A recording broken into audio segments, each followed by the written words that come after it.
为期4天的夏令营，台湾里透过等大学学生合作来带活动，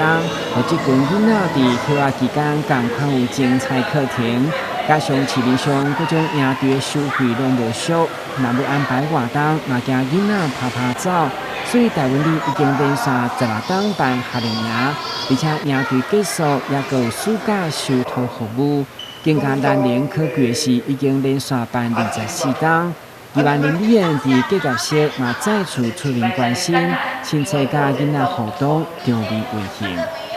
这单社区发展协会已经办今年已经第进去16天啊，而且暑假办的营队了后煞暑托2个月，这2个月阮主要针对较弱势的族群，拢无甲伊收费。那迄个外配啦弱势的，我甲伊收一半钱尔。一般甲收2个月时间，全部甲收5500块。挂食饭，通常去食饭。起来，我们大恩里的里长，包括我们台南市妇女联合会，包括康环境爱心会我们的服务处，我们都希望能够照顾在地的这些小朋友。所以从就是暑托24年那还有夏令营的16年，这个每一年我们都就是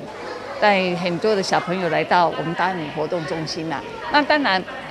我们也透过国立台南大学这些学生来这边做一个暑期的就是辅导。那还有呢，在中午的时候，我们也真的再次感谢我们康环境爱心会，还有台南市妇女联合会，在这几天就是23天的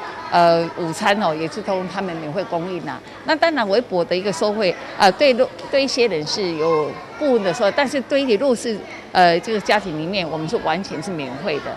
据了解，现在台湾里伫各界主办的小厅已经无限当地里民嘛开放全市来参加报名，估计数十天内已经有900位儿童受到帮助。